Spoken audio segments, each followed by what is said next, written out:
All right, well, one thing I want to say is that you found a perfect balance between comedy and drama in this movie. And that's the one thing that really, drew me to it, because I'm like, oh my gosh, I'm laughing, but I'm also crying. I mean, I'll admit that on camera, I'm fine with admitting that. But where is that balance? I know it's a loaded question, but I mean, where's that? Where's that balance in life? I just find myself, laughing one minute and crying the next. Right. I just find that there's so much to react to in life. If you really live an engaged life where you're deeply in relationship with people and you're deeply involved in your work and you have a large circle of friends, you're always aware that one person is hurting and something else is a problem at home and something is with your health. I just think there's a lot to react to. So we decided it was really about embracing all of it fully and letting it vibrate in some way. And speaking of balance as well, I mean, you also have a really good balance in the film with the nudity. It's like it's not pornographic at all. It's very natural. It feels like it's real. They're having conversations while they're in bed. Was that something you were focusing on as well? Because you had to keep the nudity from feeling pornographic. Yeah, I mean, look, pornography is sex for its own sake. Right.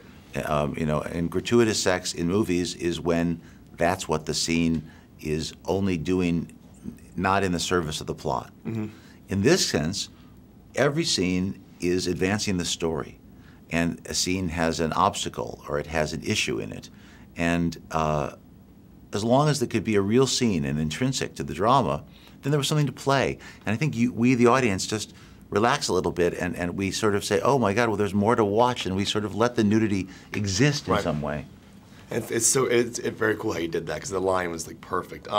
One thing I want to say is most of the romantic comedies, I guess if you want to call it that, have the famous airport scene where they go to the airport, but you did a highway scene. I thought this was awesome. Right. And tell me how you shot that, because I mean, Jake's weaving in and out of lanes and the Porsche and everything. Yeah, I mean, awesome. The funny thing is that we'd made this whole movie so intimately about people in rooms, and then suddenly I'm doing a scene which is almost like an action scene. Right, it's like Tony Scott jumped in or something. But fortunately, I've done a lot of that kind of stuff before. That actually was easier than you might imagine, because we didn't have a lot of money to do it. We didn't do it like the big movies do it, but there are tricks and ways to really make it seem exciting. I haven't seen the script, but I'm guessing if on the script, when he has the breakdown on the bed and he says, I love you, I love you, I love you, I'm sure the script probably just said, I love you, I love you, I love you. I haven't read it, but is that? Well, explain to me how you did that, because I've read different things that he maybe improv. Well, I think a lot of the improv happened when we were rehearsing, but the scene is presuming to talk about somebody who's starting to have a panic attack. Right. So the way that he chooses to do it is what's fun about it, but at least it was the intention of the scene that he is really suffering. Right. Do you think, when recording that scene, when doing that scene with Jake, I mean, this is, in my opinion, Jake's best performance I've ever seen him do in a film. I thought this was brilliant.